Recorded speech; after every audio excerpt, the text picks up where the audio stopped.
Segundo livro de Crônicas, capítulo 30. Depois disso, o rei Ezequias enviou mensageiros por toda a terra de Israel e de Judá, e mandou cartas para o povo das tribos de Efraim e de Manassés, convidando todos para virem ao templo em Jerusalém, a fim de comemorar a festa da Páscoa em honra do Senhor, o Deus de Israel.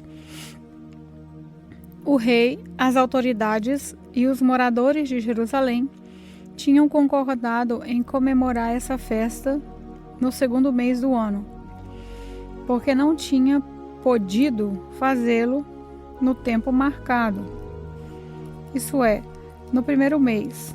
Isso porque os sacerdotes que se haviam purificado eram poucos e o povo não se havia reunido em Jerusalém. O rei e o povo acharam bom seu plano. Resolveram espalhar a notícia pelo país inteiro, desde a cidade de Berseba no sul até a tribo de Dan no norte, convidando todos para virem a Jerusalém a fim de tomar parte na festa da Páscoa em honra do Senhor, o Deus de Israel.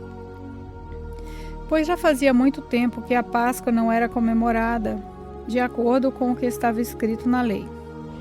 Os mensageiros obedeceram à ordem do rei e levaram as cartas do rei e também as cartas das altas autoridades por toda a terra de Israel e de Judá. Elas diziam assim: povo de Israel, voltem para o Senhor, o Deus de Abraão, de Israel e de Jacó.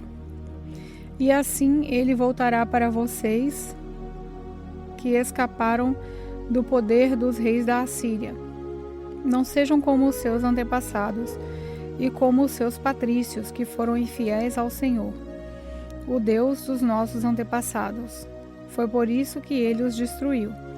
Como vocês estão vendo, não sejam teimosos como os seus antepassados, mas sejam obedientes ao Senhor. Venham ao templo que ele separou para a sua adoração para sempre e adorem a Deus, a fim de que ele pare de ficar irado com vocês. Se vocês voltarem para Deus, então os inimigos que levaram os seus parentes e os seus filhos como prisioneiros terão pena deles e os deixarão voltar para casa, pois o Senhor nosso Deus é bondoso e misericordioso e os aceitará se vocês voltarem para ele. Os mensageiros foram por todas as cidades das tribos de Efraim e de Manassés, chegando até o território da tribo de Zebulon, no norte. Mas todos riram e caçoaram deles, e Aser de Manassés e de Zebulon se arrependeram e foram até Jerusalém. E em Judá, Deus fez com que todo o povo cumprisse o que o rei e as altas autoridades tinham ordenado, obedecendo à ordem de Deus, o Senhor. Portanto, no segundo mês do ano, muitas pessoas foram até Jerusalém para comemorar a festa dos pães sem fermento. Era uma multidão enorme. Pegaram os altares onde eram oferecidos sacrifícios e também os altares onde eram queimados incensos e os jogaram no vale de Cedron. No dia 14 do segundo mês, mataram os carneiros para a festa da Páscoa. Os sacerdotes e os levitas ficaram com vergonha e por isso se purificaram e levaram ao templo sacrifícios para serem completamente queimados. Foram para os seus lugares do templo, de acordo com o que mandava a lei de Moisés, homem de Deus. Os levitas davam o sangue dos animais aos sacerdotes e eles borrifavam o altar. Havia ali muitas pessoas que estavam impuras e por isso os levitas precisaram matar os carneiros que essas pessoas ofereciam, a fim de dedicá-los a Deus o Senhor. Pois muitas pessoas das tribos de Efraim, de Manassés, de Isacar e de Zebulon haviam comido o jantar da Páscoa, sem terem se purificado, como manda a lei de Deus. Mas Ezequias orou em favor delas, dizendo: Ó Deus bondoso, Perdoa todos os que com todo o coração te adoraram a ti, ó Senhor, o Deus dos nossos antepassados. Perdoa-os, ó Senhor, ainda que eles não se tenham purificado de acordo com a lei do templo. O Senhor Deus atendeu o pedido de Ezequias e perdoou o povo. Durante 7 dias, todos os israelitas que estavam em Jerusalém comemoraram com grande alegria a festa dos pães sem fermento. Todos os dias os sacerdotes e os levitas louvaram a Deus, tocando bem alto os instrumentos musicais sagrados. Ezequias elogiou todos os levitas que haviam dirigido tão bem o culto de adoração. Durante 7 dias todos tomaram parte na festa, apresentaram as ofertas de paz e louvaram o Senhor, o Deus dos seus antepassados. Aí concordaram em festejar mais 7 dias e assim fizeram com muita alegria. O rei Ezequias deu ao povo 1000 touros novos e 7.000 carneiros. E as altas autoridades deram 1000 touros novos e 10.000 carneiros para a festa. E muitos sacerdotes se purificaram. Assim todo mundo ficou alegre. O povo de Judá, os sacerdotes, os levitas, as pessoas que tinham vindo da terra de Israel e os estrangeiros que moravam em Israel e em Judá. Houve grande alegria em toda a cidade de Jerusalém, pois desde o tempo de Salomão, rei de Israel, filho de Davi, nunca havia acontecido uma coisa assim. Os sacerdotes e os levitas de pé pediram as bênçãos de Deus para o povo, e Deus, no seu santo lar no céu, ouviu as orações e atendeu o pedido deles. Segundo livro de Crônicas, capítulo 31. Quando a festa terminou, todos os israelitas que estavam em Jerusalém foram pelas cidades de Judá, quebrando as colunas do deus Baal, cortando os postes da deusa Será e destruindo os altares e os lugares pagãos de adoração. Fizeram o mesmo em todo o território das tribos de Judá e de Benjamim, de Efraim e de Manassés. Depois todos voltaram para casa. Ezequias organizou os sacerdotes e os levitas em grupos, dando a cada grupo a sua responsabilidade. Os sacerdotes apresentavam os sacrifícios que eram completamente queimados e as ofertas de paz. Os levitas cantavam louvores e davam graças a Deus, e guardavam os portões do templo. Dos seus touros e dos seus carneiros, o rei dava animais para os sacrifícios a serem completamente queimados, que eram oferecidos de manhã e à tarde, e também para os sacrifícios a serem completamente queimados, que eram oferecidos nos sábados, nas festas da lua nova e nas outras festas fixas, conforme mandava a lei de Deus, o Senhor. O rei ordenou aos moradores de Jerusalém que entregassem aos sacerdotes e levitas tudo o que é de direito era deles, a fim de que pudessem gastar todo o seu tempo fazendo aquilo que a lei do Senhor mandava. Logo que a ordem do rei foi anunciada, o povo deu generosamente a melhor parte do seu trigo, vinho, azeite, mel e de todos os outros produtos das suas plantações. Trouxeram também em grande quantidade a 10ª parte de tudo que tinham. Os que moravam em Israel e os moradores das outras cidades de Judá também trouxeram a 10ª parte dos seus touros e dos seus carneiros e a 10ª parte de tudo o que tinham dedicado ao Senhor seu Deus. E juntaram as coisas em grandes montões. Começaram a amontoar as ofertas no 3º mês e terminaram no 7º mês. Quando Ezequias e as altas autoridades foram ver aqueles montões de oferta, louvaram a Deus o Senhor e elogiaram o povo de Israel. Ezequias falou com os sacerdotes e os levitas a respeito daqueles montões.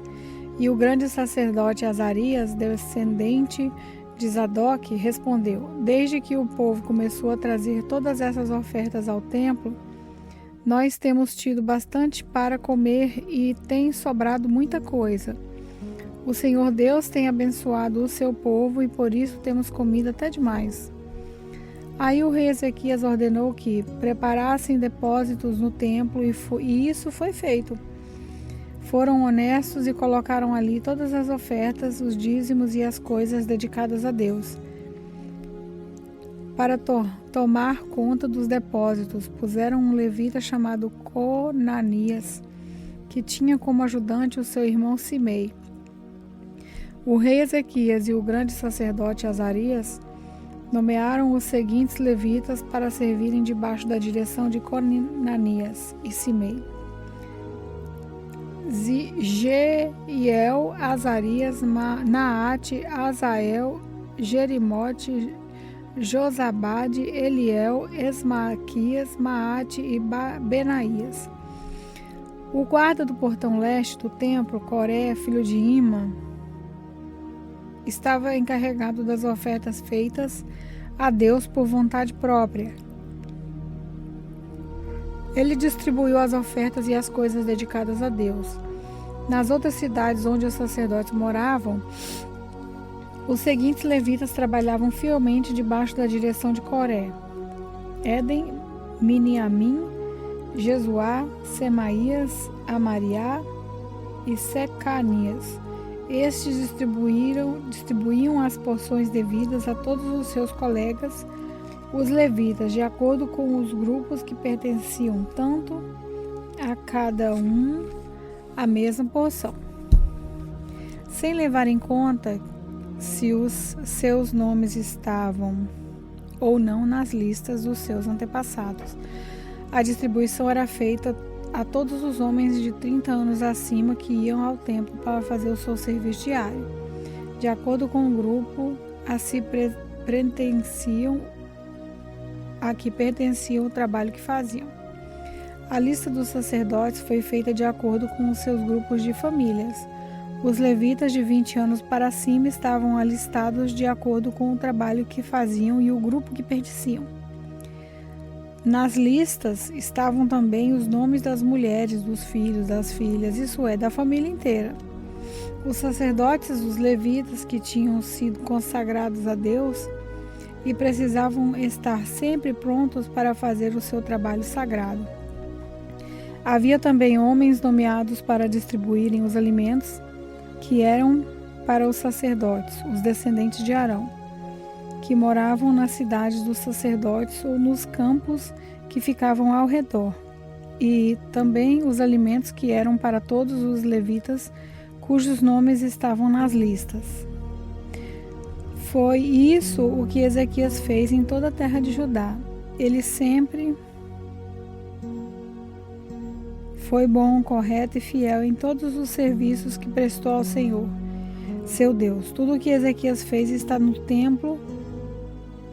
Tudo o que Ezequias fez para o templo, ou em obediência à lei de Deus, a lei deu certo porque ele procurou sempre seguir com todo o coração a vontade de Deus.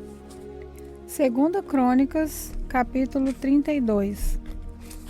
Depois de tudo isso e dessas provas de fidelidade que o rei Ezequias deu, Senaqueribe, rei da Assíria, invadiu o país de Judá.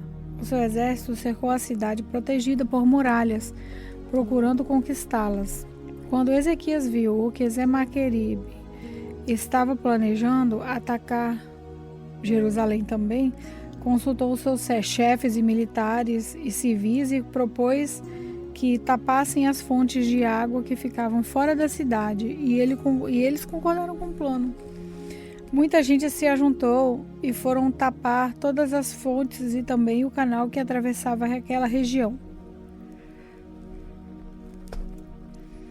Isso foi feito para que os assírios encontrassem pouca água quando chegassem perto da cidade.